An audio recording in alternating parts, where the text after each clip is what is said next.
turn Zello off. You figure out how to do it? Yes. I think everybody turn the mics on, please, and if everyone mute their phones, please. Okay, welcome to our Tuesday, January the 14th, Beach Mountain Town Council meeting. I need a motion to call the meeting to order. Motion. Second. All right. And also, we need to adopt the agenda. Motion. We added item 6.2. Second motion. Any discussion? All in favor? Aye. Very good. Let's see. Call order adoption. Cyclone? Yeah. Are you ready, sir? Yes, sir. There's some new members here. This is the best part of our council meeting. I- That's the reason we came. I told Mr. Putney he's going to double my sourdough material school. Yeah. And I agree. You agree? And I know. Our scripture for the day is, "For I know the plans I have for you, declares the Lord, plans to prosper you and not to harm you, plans to give you hope and a future." I'd like to start, before we do, just have a little moment of silence for all of our friends of those terrible fires in California, and also, we've got so many friends here in the mountain too, so we'll just have a moment of silence above. Thank you. Christmas miracles seem like they appear more at Christmas than any other time. I guess that's why they're called Christmas miracles. Most of you are probably familiar with one of the greatest in wartime, World War I. The Germans were in a trench here, and the British were in a trench here, no man's land in between. And Christmas Day, for some reason, none of the high monkey monks agreed to it or knew about it. But the common soldiers started singing Christmas carols back and forth. And then they ventured out, shared their rations, even wound up playing a game of soccer, just spontaneously. Then the sun went down, they went back killing each other, so go figure. Another time, of course, of Civil War, the Southern soldiers were behind the riverbanks around Richmond. The Northern soldiers were on the other side there in battle for the winter. Once again, the officers and high mucky mucks didn't know it, but the common soldiers started yelling back and forth, and they would cross over and exchange the Southern boys tobacco for the Northern boys coffee. In one case I found very interesting there, that Northern boys talked to Southern boys that were coming over and said, we don't want to arrest you, anything like that. And they got there, one of the Northern officers came out with his pistol drawn to arrest them. And the good old Northern boys grabbed him, took his gun, and threw him in the river. So they didn't want to go back on the word to the Southern boys there. But toward the conclusion of World War II, this was in Germany, it was in 44, would be Christmas Eve, 1944. There was a young man, 20-year-old young boy named Ernst, and he lived with his mother in a cabin about a mile from this little village. And his father had been a baker in this little village, and of course this is toward the end of the war. The Germans are running out of soldiers, so even though his dad's a pretty old man, he gets drafted and has to leave. So the family's there, just his mother and Ernst, and so they don't know when he'll be back or anything like that. But all of a sudden on Christmas Eve, they had a knock on the door, and there were 3 American soldiers that were lost from their lines there, and they're freezing cold, so they knock on the door and ask if they can come in and warm up. Now, old Ernst's mother must have been a pretty tough old lady there or something else. She said, well, you can, but you're going to leave your weapons outside. You can't bring them in. And she also was taking a terrible chance, because the German government probably knew she was helping these American soldiers that had shot her or put her in a concentration camp. But one of the soldiers was wounded, and it looked like he was near death. So she tried to treat him his wounds best she could. Well, about an hour later, as things would have it, there came a knock on the door again, and there were 4 German soldiers out there. And they had lost some of their lines there and looking for it, and they asked if they can come in and out of the cold. And so there she's facing a dilemma. She's got these Americans in there and these Germans here. And she said, well, you can, but you gotta leave your weapons out here. So you could imagine that when these Germans get in there and the Americans in there, you know, what are they gonna do? The Americans don't speak German, the Germans don't speak English, but one American soldier and one German soldier speak French, so they communicate back and forth that way. The wounded soldier is, they have him on a bed there trying to treat him, and some way they communicated to one of the German soldiers, and he had been in medical school before the war, and when he got drafted, well, they just put him in the front lines. But anyway, this German soldier went over and treated this American soldier the best he could. In fact, he said it saved his life there. So along about supper time, the mother decided, well, they might well spend the night here since they're here. So Christmas Eve, they don't have anything particular to eat, so she's got this one old rooster. And his name is Hitler. She hates Hitler, so she named the rooster Hitler. And she told her son Ernst, said, go out there and get Hitler and chop his head off. Said, we're gonna have Hitler for Christmas dinner. So they did, and all the soldiers on both sides took the rations that they had and combined everything, and said they really had a feast. Next morning, they all shook hands and said goodbye and went their separate ways.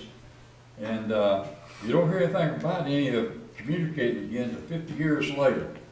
Old Ernst has grown up, his father's out of the military and is teaching all about being a baker. So he moves to the United States and becomes a citizen and very wealthy. He started a bakery and spread, he had a whole series of baker shops in. So he started trying to find out what happened to these soldiers, where are they anything? He wasn't making much headway, so some newspaper reporters wrote a story about it and they put it in the Reader's Digest. Some of you should remember that. I don't know if it's even a magazine anymore or not, but it was real big at one time. So anyway, he printed the story, and about a couple weeks later, Ernst got a call that was from this old soldier who was in a nursing home in Virginia. And he said, I think I'm one of the guys. So anyway, he flew out to him and met with him, and this was the soldier they thought was dying that the German soldiers saved there. And so they became friends, and he took care of him like that. So the Lord works in mysterious ways there, like that. Would you bow your heads, please?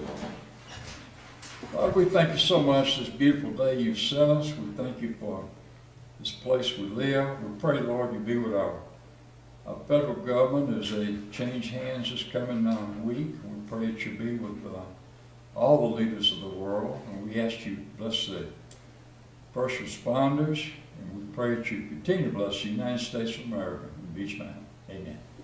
Amen. Second one, sir. Stand for the pledge of allegiance, please. Pledge of allegiance. To the flag of the United States of America and to the republic for which it stands, one nation, under God, indivisible, with liberty and justice for all. Thank you. I always like to start these meetings out with something positive. And I think our Councilman Art said he wanted to say something about the inauguration on Monday. Because you can't be non-political. And I did welcome you guys to the our town council meeting, and welcome to the meeting. And we've got some new faces in here, and thanks for those that are taking time away from their schedules to come here and attend our meeting and see what's going on in our town. At this time, I'd like to call Officer Don Abbott to come up to the podium and tell us about Shop with a Cop.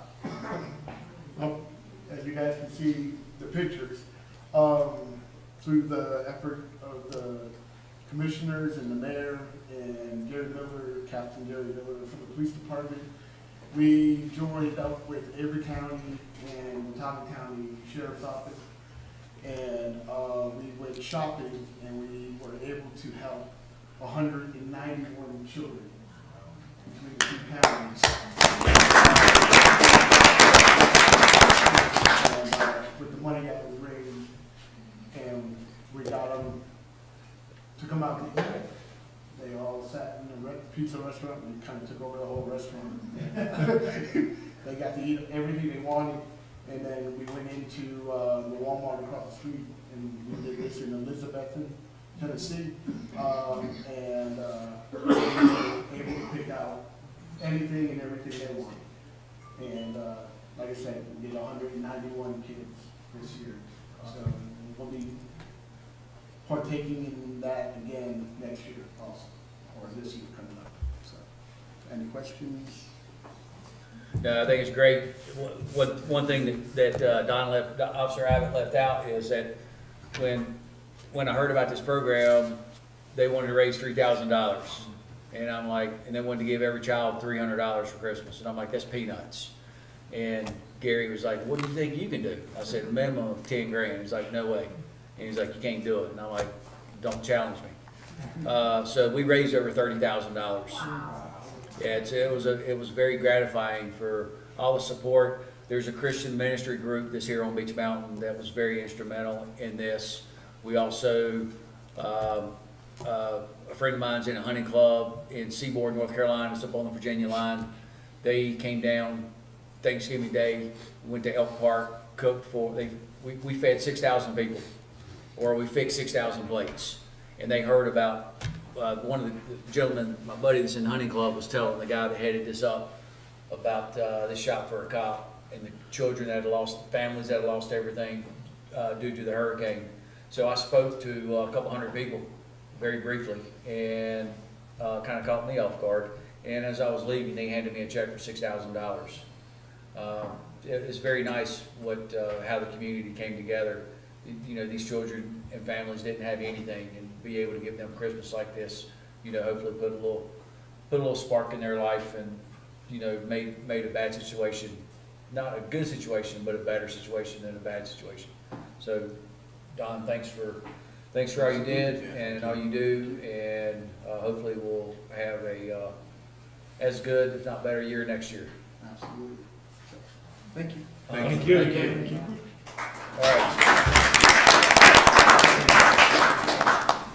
All right, public comment. This is a time for the public to address their elected officials on issues not on the agenda. The town council is interested in hearing your concerns. However, speakers should not expect council action or deliberation on items brought forth during this public comment period. The only person that we have that would like to speak today is Mr. John Beacon. I don't think I signed up, did I, White? Oh, Art must put your name on this. All right, I will speak. Oh, you had to start. Well, I was only kidding, but go ahead. I have two topics. Okay. The first topic is Okay. What's your address? 108 St. Andrews Road. 108 St. Andrews Road. St. Andrews Road, And okay? it's spelled Beacon Widener, B-E-E-K-E-N. One Okay. that calls me all kinds of different names. So, but seriously, two great points. Helene. So we're far past Helene at this point, but I have to compliment you all, but particularly Chief Budney here, on just an incredible response. This is from a part-timer up here who has kind of watched and what you did and how you did it versus others. Fantastic. And I know we didn't get hit as hard as other towns and villages, but it was absolutely fantastic. So I just wanted to compliment you on that. Thank you. That was awesome. And boy, I didn't expect to speak, so. So you got a second comment? So my second comment would be around Helene and the water shortage. And I just hope we're doing everything we can with the renters to get them to not suck all of our water dry. That's an easier said than done. But I relate back as a business traveler when I started to go to hotels and they started to put signs up and said, hey, don't wash your towels, save water and all that. Now that was Marriott saving money. But at the same time, I reacted to that. So hopefully we can get our long-term rental owners to do similar things and to let people know when they rent their homes that we have a serious crisis here. And if we don't solve it, we're gonna have a big problem. It's gonna affect the town and affect all of us as homeowners. And so I just hope we do everything we can. The rate increase should help, but human nature says people will walk right past that. So anyhow, do things. Thanks, Art. I appreciate that. Thank you, John. So you complimented the town mayor, town manager. He takes direction from these Freudian people. slip. So, I don't think Chief Budney took much direction that week at all. that's very accurate. Sure I did. We all stayed out of his way. Thank you for the kind words. All right, item 6. I need a motion to adopt the consent agenda. Motion. Second. Second. Any discussion? Vote. All in favor? Aye. Aye. That was an easy one. Passes. All right, new business. Trail. I need a motion for the Trail Town Destination Program. Wyman, can we tell them a little bit about it? We will. Please do. Motion? Need a second? Second. Chief, would you go over item 7.1, please? Sure, this is a request by the TDA, permission to apply for a trail town designation. This is a program throughout the state that identifies those towns that have outdoor recreation trails, hiking trails, biking trails, things like that. And the TDA feels that this is a very important item for the town, much like a Tree City USA. It requires a substantial amount of work to put together and to maintain, and the TDA is committed to helping our staff do that. And so I put it on the agenda. We need council permission to do that. So the official NC Trail Town Guide, is that brochure that's going out to tourists, or is that something at the visitor center? Well, or- certainly it would be, it's statewide. Okay. So it is not only on all the visitors centers on all the interstates in the state. It's a document that the state puts out and provides. It's also on the state website. Gotcha. We would have that here. It would be on our website, and there would be a designation that the town of Beech Mountain is a trail city. Are we highlighting specific trails, or are we just Trail City? Well, it would be all of them. Okay. As we repair those and bring them back online, we'll add more to. But you're familiar with our trail map. That would be applied. Gotcha. We would apply that. You know how many towns fall under this umbrella? Give or take? I do not. Maybe Fred, do you know how Well, many? it's a statewide thing, and a lot of places, counties have clumped towns together, and like, say, Guilford County will have not only Greensboro, but they'll have any other in there and do it. But we're a little different here. It's gonna be a separate designation just for Beech Mountain. And we're not clumped with Watauga County, Blowing Rock, or anybody else. And so that's one of the significant things about being able to do this. And so we'll try to look good, and the TDA is convinced that it's a way that we can bring more people here, and hiking and walking and biking are all important parts of our community. So this, with the help of the state of North Carolina, and their advertising and putting us out in the forefront, we all think on the TDA board that this will be a substantial relief to help with many things and help us all on Beech Mountain in many, many ways. Is there any way to track, by this type of advertising, is there any way to track the numbers of folks that come up to identify that they saw this through a program, or is it just subjective that we had a busy weekend? Well, both. Armando at Visitor Center TDA, he's really good at tracking the impact of social media on advertisements, things like that. We won't be able to give you, within 10, but he'll be able to give us a report, and he'll give a TDA report on how this program is a benefit to the town, and we'll be able to have some numbers for that. When they use the bike system, Inward Outback, isn't there a box that is there a card that they fill out? We have survey cards, we have donation boxes, we try and keep track, and if you recall, last year, maybe the year before, Sean brought in a group from App State, and they did surveys, and we came up with an economic impact of our trail system, which was quite high. So those are some of the methods we'll use as we go forward to measure the impact of not only this program, but all the programs that the TDA does. Are those cards actually filled out? Some are, sure. Yeah. More cards than dollars go in the box. Is this a TDA initiative or is it a rec department initiative? It'll be from the town, but the TDA has identified this program and wants to support it. It takes work to put it together. It will be run through the visitor center in the rec department. But this is a TDA initiative. This was their idea, and they asked me to bring it before you. And the rec department has a bandwidth to support that? We do. Okay. We do. Any questions? All in favor? Aye. Aye. No brainer. Same side. Opposed. All right, item 7.1 passes. I need a motion for item 7.2, 2024 audit and financial statements presentation. Need a motion? Motion. Second? Second. And discussion. I guess this would be, Mayor, we've got Misty Watson, our auditor, here. Right.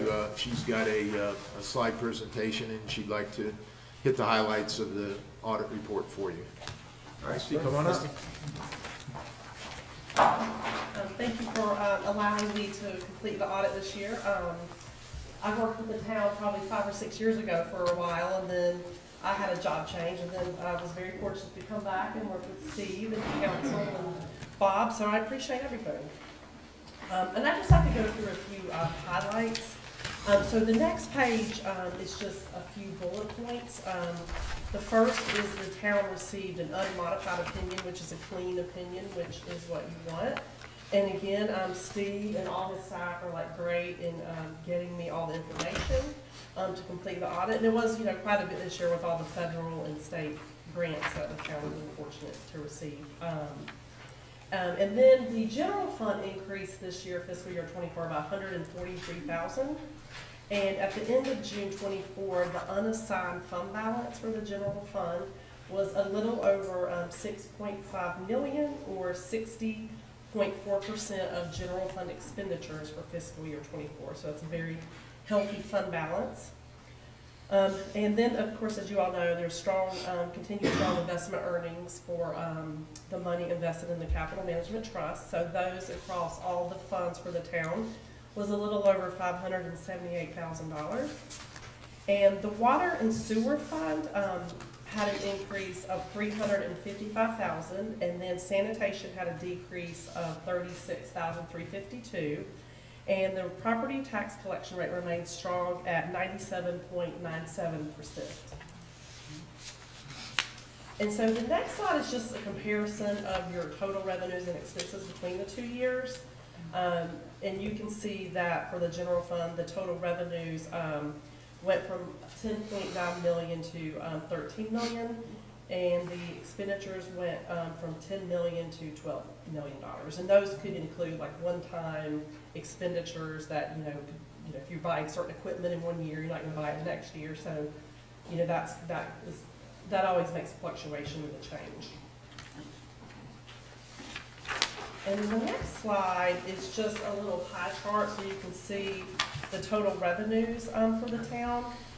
After warrant taxes, which are personal property, motor vehicles, real property, the collections were almost $6.6 million.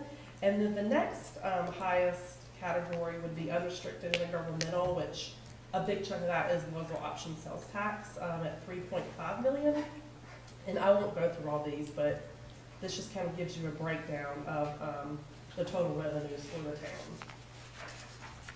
And the next slide is the total expenditures. And you can see the largest department would be transportation, which includes roads. That is a little over 4.4 million.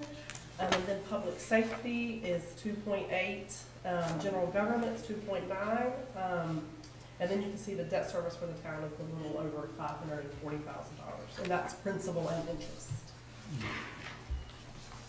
And then the next one just shows you the, again, just to kind of go over the available fund balance that I went through on the first slide, but again, you can just see the town sitting at 60%, which is a great fund balance to have, especially when unexpected things come up, like, you know, hurricane expenditures that you may be out of pocket for a while, so that's always good to have that. Do you know where we were in 22? I don't, I mean, I could pull it, but I don't have it in front of me. It's okay. Yeah, I I'm was sorry. thinking it was around 56, Okay, but just curious. yeah. No worries. And then the last slide, just again, the audit was submitted on time. And for the state and federal grant auditing, there were no findings with any of the grants, so that was, you know, Steve and staff, they're doing a great job. I just had one finding for the financials, and that is a lease that was entered into for some land. GASB, or the GASB pronouncements about 2 or 3 years ago, they came out with GASB 87. So when the year you enter a lease, you have to record that lease as capital outlay and then recognize the lease proceeds. So there's no cash flow, implications. It's truly just an accounting principle that GASB requires towns to do if it's a material lease. And in this case, it was a 30-year lease, so it was material. So is that, and I know that law has changed, or it was initiated a year or two ago, or this year. But is that not more opinionated rather than black and white?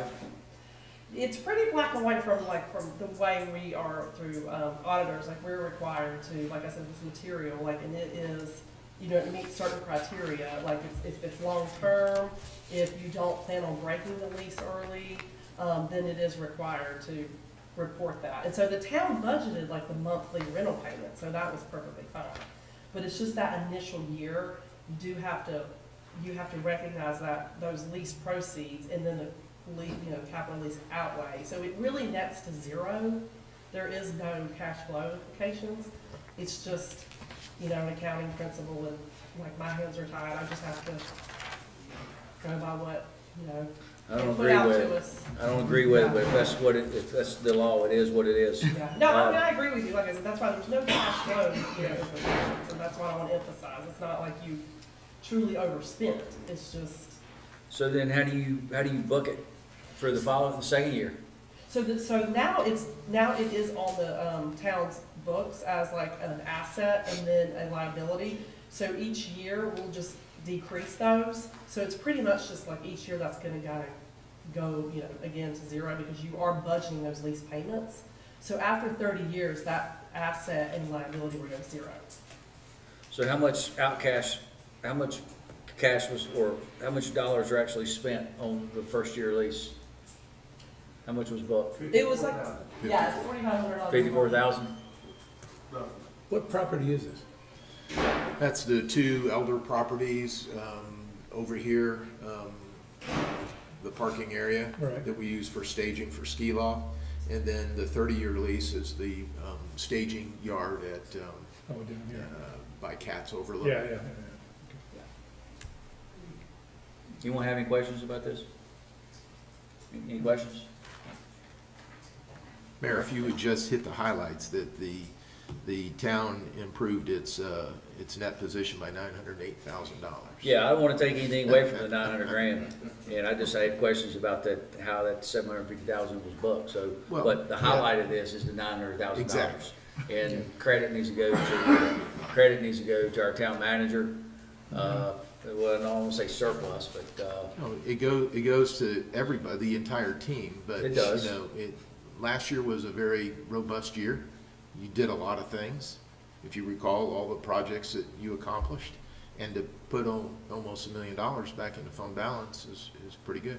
well, that says a lot about our team. It says a lot about the folks that we have around us that are working with us and for us, and hats off to everyone. It's as Chief said, it's a team effort. So, thanks to all. But Chief Putney doesn't like credit, but he is steering, but he is steering the ship, so. I don't do And can't leave Steve out. Thanks for all you guys do. All right, sorry. Okay, I think that's it. I mean, unless someone has questions or, Yeah. Good stuff. Thank you. yeah, thank you, I appreciate it. Thank you. Well done. I didn't. I know that. That's disappointing. I won't say it. All right, so no discussion. We need a vote to accept the audit financial statements. All in favor? Aye. All right, item 7.2 passes. All right, item 8, town manager and staff reports. Chief, you're up. So Mayor and Council, if you turn to 109 in your packet, you'll see the financial report through November. And as we talked about last month, as taxes come in, those numbers will adjust. But we're at 8.3% of expenditures, but we've got a substantial increase in revenue because of the taxes that come in November. But as you'll see, we're well within budget as we move forward into the current year. I won't go through each staff report, they're there, but if you would just take a look at our water usage that's reported by Daniel Davis. We're not seeing the reductions that we had hoped to see. We're still in phase 2, and I'll speak to that in just a minute. But we're closely monitoring that, and I've got some updates on the lake and the water plant. But Chief, you say these numbers are less than they were a year ago. They are, but what we're not seeing is water sales, gallons that we're actually running through the meter. Oh, okay. This is just production. Production, and again, some credit is where it's due, is you've replaced about 22,000 feet of water main, and we found substantial numbers of leaks, and those are then go into that total. So we're producing less water, we're leaking less water, but when we look at our end user meter sales, we're not seeing the 10% reduction that we need. Gotcha. If you've got any questions on the other staff reports, I can answer those. Let's see, on my report, ski resort traffic control changes. We've as you know, Martin Luther King weekend's coming up. We've been practicing. Is that what we're calling it? And I, knock on wood, I think we've got it as best as we can. We've got signage up. We've really increased our towing for abandoned vehicles, and particularly when there's a Friday storm, which we seem to have every Friday. We actually built a fire lane for Fire Station 1 in the resort parking lot. That has worked out really well for the fire department, so we have not had one instance of the emergency vehicles being blocked. The overflow communications with the resort and dispatch has been working really well. The camera that we installed at the entrance of the resort, the dispatcher is able to monitor that real time now. And so when traffic backs up, a police officer can be dispatched. When we go to overflow, we know that more real time, and we're able to manage the traffic. And just to give you our traffic counting system is working well. We averaged about 4,300 vehicles past Town Hall last week, and last Sunday we had 6,591 vehicles. So this weekend will be the peak, and we'll manage it the same way. And I think we've got a handle on it. We're still getting backups. We still have a 2-lane road and a lot of vehicles, so there's an issue there. But I think between the police department, Public Works, keeping the roads clear on Friday night, and managing with the resort the entrance, we're making some progress. I did see our chief out there directing traffic the other day. Absolutely, absolutely. I try to run him over. Well, I've told him to shoot. Yeah. Ask questions later. And if you ask him, he'll agree to that. So on the Town Hall Visitor Center, we're actually making some progress. Interior finishing and bathroom fixtures have been completed. We're waiting on the final electrical and plumbing inspections. The parking lot will be replaced in its entirety by the contractor in the spring, and we're withholding substantial funds to make sure that all that work can be done in the future. But we hope to move more people in as soon as possible. The big things, the FEMA projects, I'm gonna hit the highlights. Buckeye Lake, you approved hiring the engineers, Mattern and Craig. That has been done. The sonar mapping of the debris in the lake has been done. We've designed a permittable process to remove the debris and haul it away. We're having problems with the Army Corps to get the permitting issue worked out. As you know, that's a protected water supply, so we just can't put a barge in there and a crane and start digging. We can't put a suction dredge in there and start sucking out the mud and silt because we have to make water through the water plant at the same time. So some silt barriers and getting it permitted is taking some time, but we all hands on deck to get that put together. The geotech drilling for the dry material will start next week. You'll see people down there by the lake and in Shane Park drilling. We have to determine the depth of the debris, the type of the debris. We have to quantify it to FEMA in cubic yards, and we've got to go out and get three contractor prices to remove it and haul it away before we can get a project approved by FEMA. Will So- FEMA be on site for the testing and all the work that will be done, or is that going to further delay and further delay? FEMA does not go on site. We provide all the data, all the information. They will review they may go visit to see if what we've said is true, but that the engineer, Mattern and Craig and Haggerty Associates, our consultants, are responsible for putting all that data together and getting it through FEMA. But is there a timeline for the Corps? No. Basically, they're down in the southern part of the state around Asheville doing debris removal, bridge rebuilding, stream rebuilding, railroads, things like that. And they have not been able to supply put any effort into up here. So we'll be working on that. The Buckeye Dam and water plant repairs with same engineer is involved in that, putting that together. That's a little bit further behind. The objective is to get the reservoir back to its original capacity. That's our problem. And then at the same time do some work to repair the water plant intake, and the dam and the spillway. The sonar, did it come up with a loss figure? You know, we're 40% less? Yeah, we're a little less than 40%. The analogy I use is we had a 5-gallon bucket, now it's a 3-gallon bucket, the lake.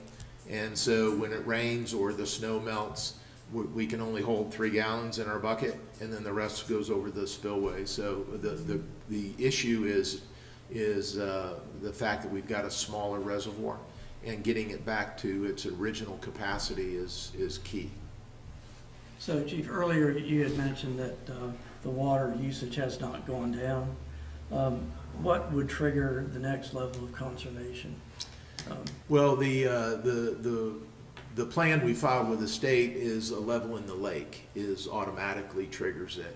Okay. We have the ability, you have the ability to enact, go to phase 3 based on data that's, we have less water and we're not using it or not conserving it. Okay. We're not there yet, to be honest with you, but it's something we need to manage. We're in the peak of the season.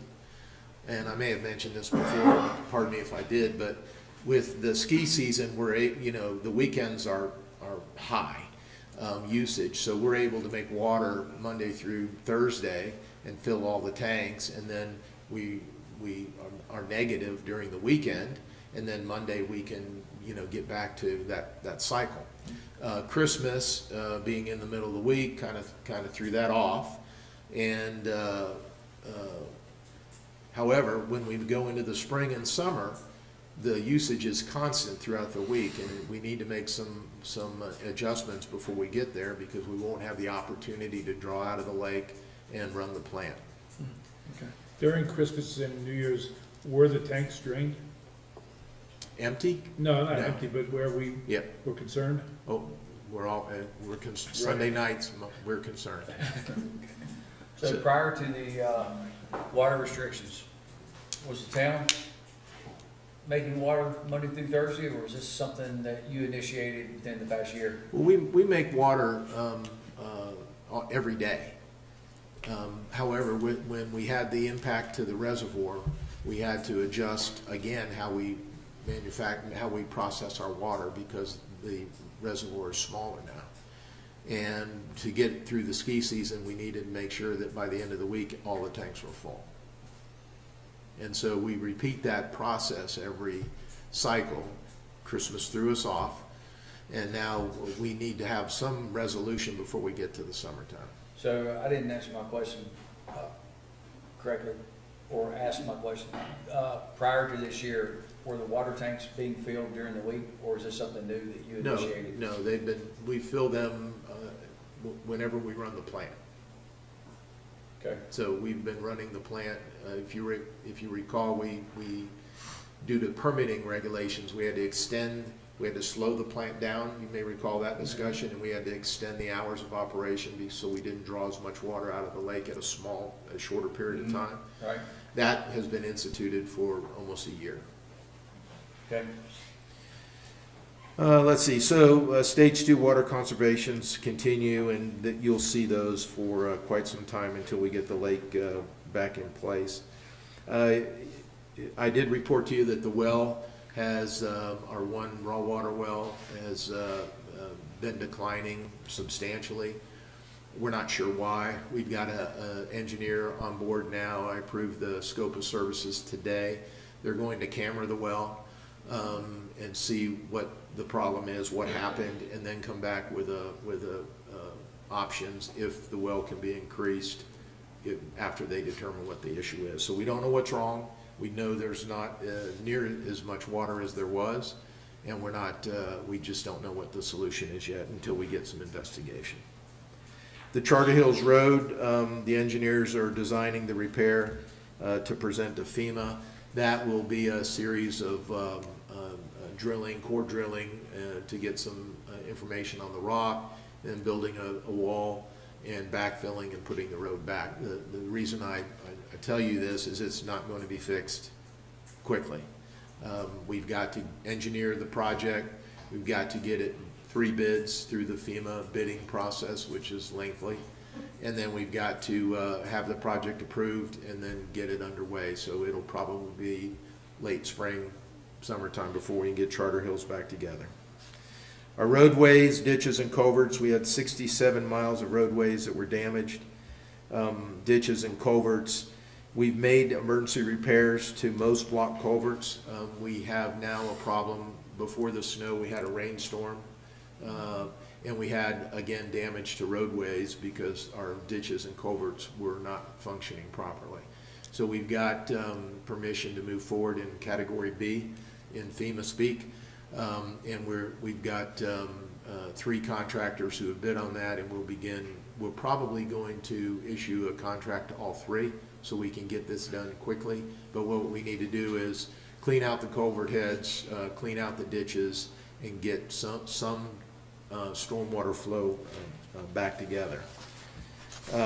Part of the problem there is debris, and debris is not only on the right-of-way, but it's in many of the ditches, and many of the culverts are blocked with debris. And that brings me to my next issue, debris removal. As I reported to you last month, the company that was hired through the state was very disappointing. We weren't doing anything.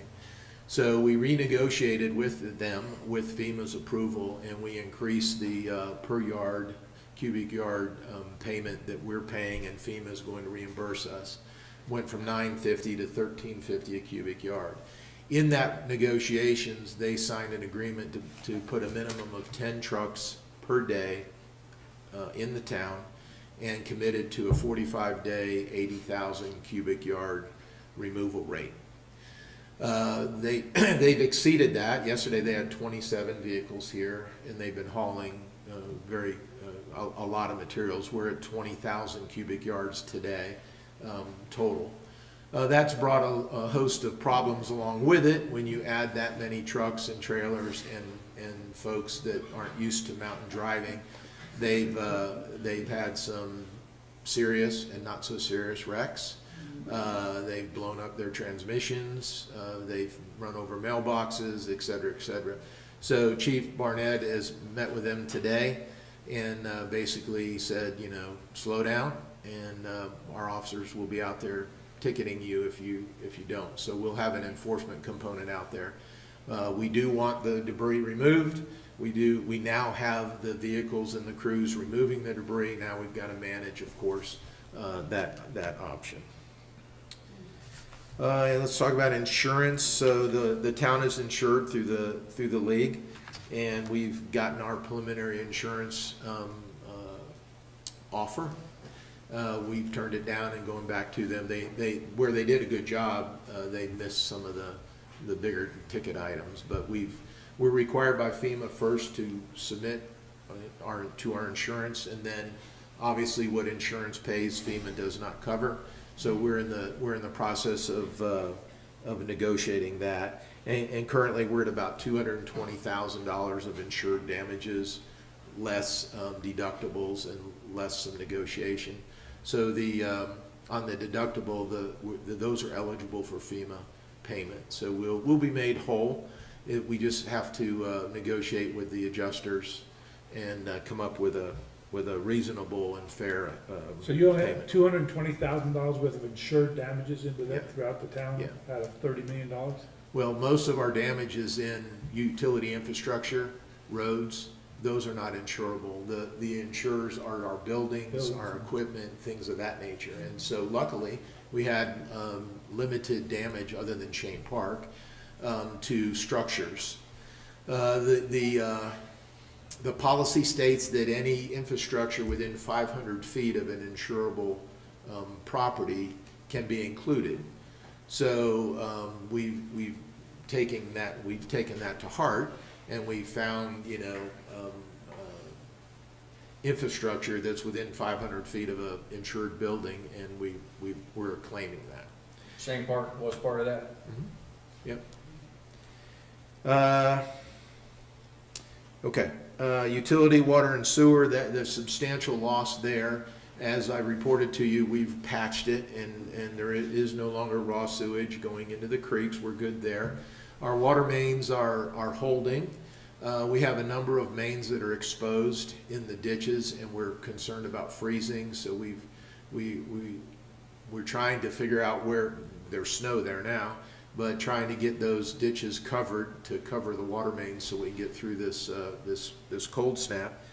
But the issue with the water and sewer is this is similar to an SRF project that we've brought to you a few times, where we have to design a complete project, both water and sewer. It has to go through DEQ at the state.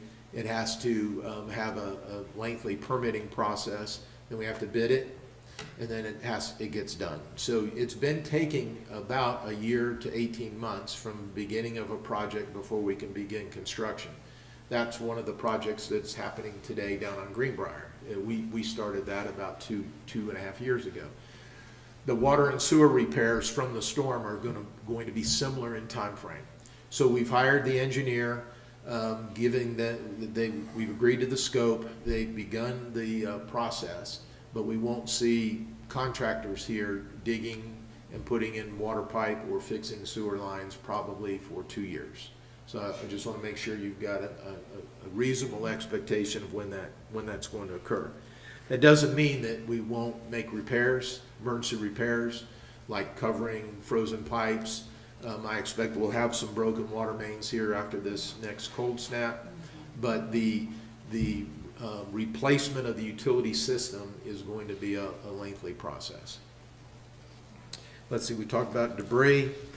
We hired additional finance staff. You had approved that in the budget, and so he is on board now working with Steve, and that position primarily is going to help in finance with all the governmental funding that we have. We're adding to that. You just approved $3.2 million tonight So we, the accounting for that is quite laborious, quite technical.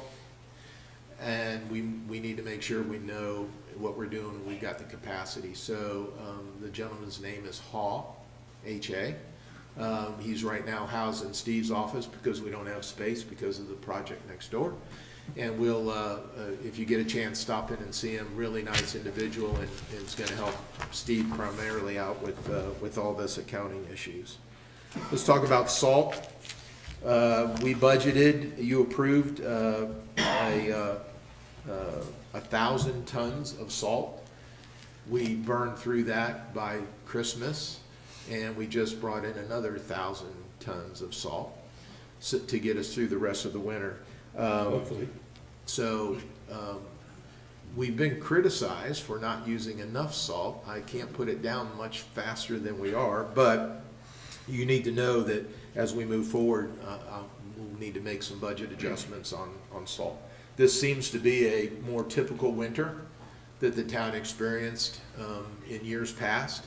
Prolonged periods of cold, ice, and the need for road treatment. The difference is we didn't use salt 5-6 years ago, and now we are. So we're getting a better handle on what those quantities are. What's the degree that salt isn't effective? 10? 15 degrees and below, it's less effective. So we did have a period of time where we were in the single digits here, and we actually had to put chat out on the paved roads, which caused slush, which then we had to scrape off when the temperature got warmer. But the salt would not, doesn't work as well as the lower the temperature goes. I just want to remind everybody, pay attention to the upcoming winter weather, specifically the extreme cold. We've got some extreme cold warnings for the next 6 to 10 days. We need to protect water pipes from freezing. We can't afford to have any leaks. So be aware of that. We talked about Shop with a Cop. Budget retreat is January 23rd, 8:30 here. It's next Thursday, I believe. We'll have a light breakfast type thing, and Emily will have lunch for you. Somebody's cooking again? And we'll, Mr. May will facilitate that. And I've asked him not to go through the legislative 101 because you all went through that and it's the same council. We really need to focus on cash flow as we go through this next year. And I need to know the projects that you want us to start designing for. And Mayor and Council, that's my report. Last year was a, and I'll say this, purposing January the 23rd, last year, if you guys recall, it was a maintenance budget. And, we didn't, with all the work that we've done for the past, 3 to 5 years in changing the landscape of Beach Mountain, I'm speaking for myself, I don't want to go backwards. But what's going to be a challenge is next year's budget. And how much work we want to do and how much reinvestment we want to do in our road and our infrastructure and how we're going to divvy up those dollars. And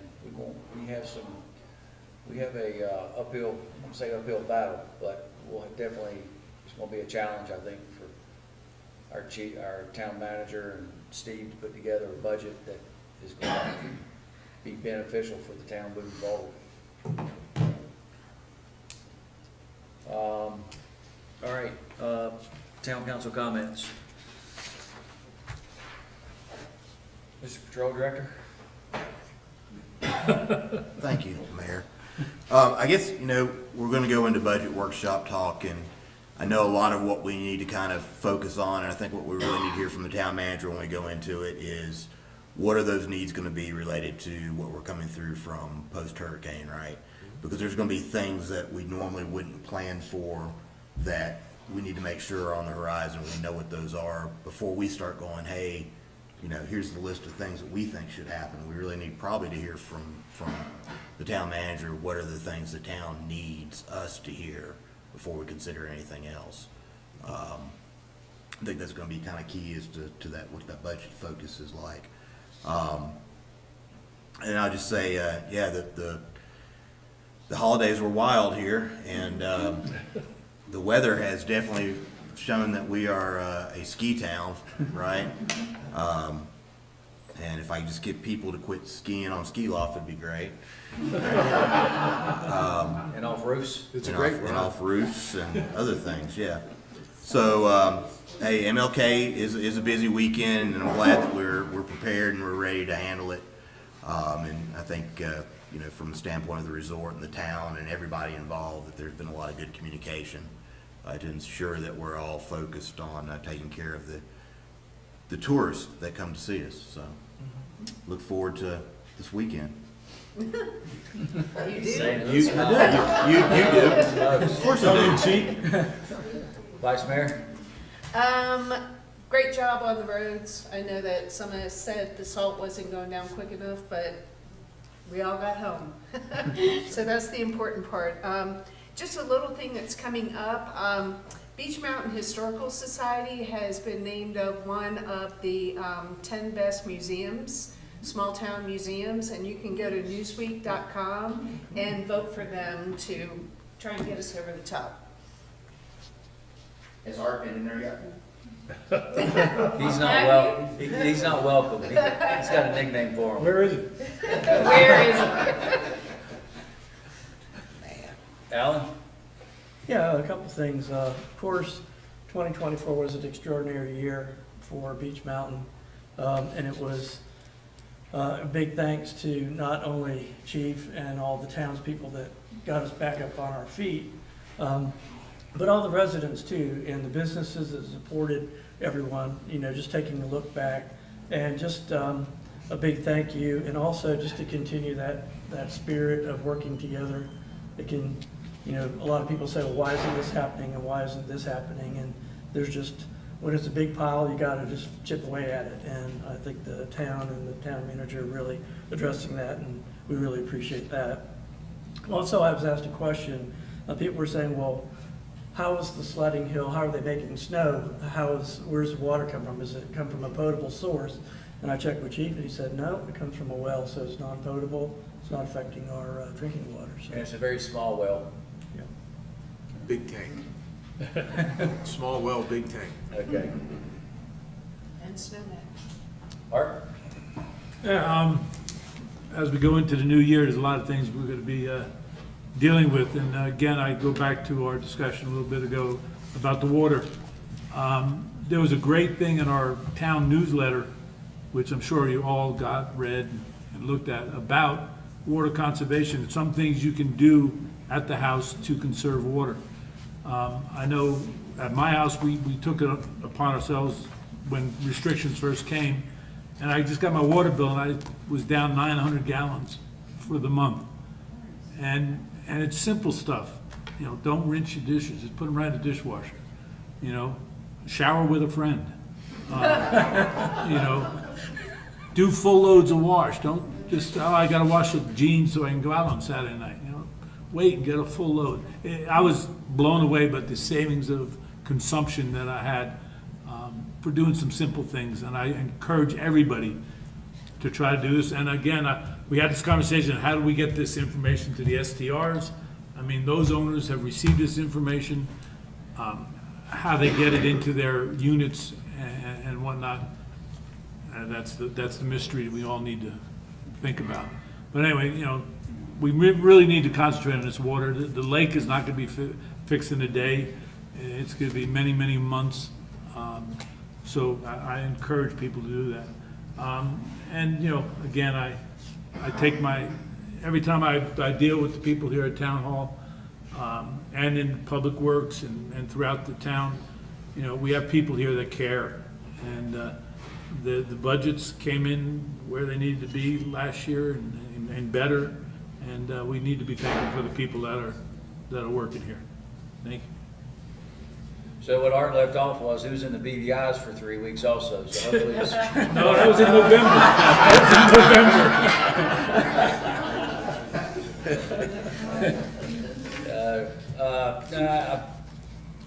What I was alluding to was what Stanford said, and I concur with his statement about, you know, what we may want to do for the upcoming budget. You know, some of this may be a moot point. We need to find out, you know, what are necessities For sure.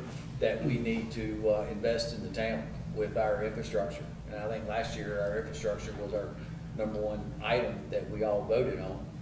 And we need to, you know, hopefully, when we put everything on the list, our town manager and Daniel and the powers to be will be able to maybe give us some direction that, you know, maybe you can provide, I don't know if you've ever done this, but I'm sure you got a list somewhere, whether it's mental or on paper, but give us some ideas on what actually has to be done rather than.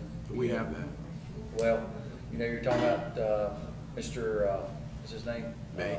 Yes, you know, skipping the 101, maybe we need to skip some of the budget meeting and just have you tell us what we need. You start it and we finish it.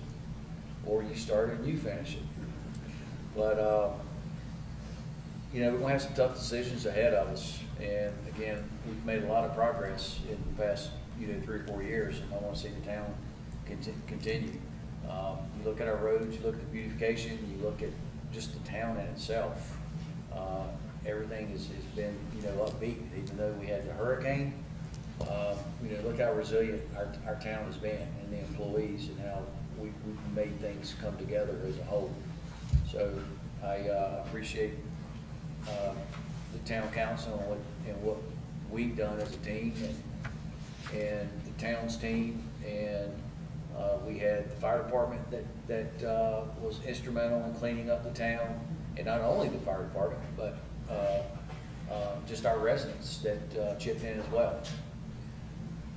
So in saying that, thank you for everyone coming, and I didn't say anything about our previous vice mayor, Jimmy. Thank you for staying involved in our town politics, or town politics, but what's going on. And we're going into a closed session meeting, so I don't know the formality for it. I guess we need to make a motion to. Yes, sir, it would be a motion to enter into closed session pursuant to General Statute 143-318.11A3 for. You can read it. The short answer is for attorney-client matters. I make a motion. Second. Second. Yeah, I won't repeat that. All right. Then Ms. Haynes has it, so I'm. 100%.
by yourself, Ryman? Holding the fort. Did we make a motion to exit the, Yes. I believe Ms. Haynes has that. No? we did We did not take a Okay. motion. So we need a motion to exit, closed session meeting. Motion? Second. All in favor? Aye. Okay, we need to call, our town council meeting to order. I need a motion to call it to order, Motion. Second. okay? Mr. Mayor, if you wish, you can always just declare the meeting back in open session. Okay. And I need a motion to accept the contract for the real estate. Motion. Second. Second?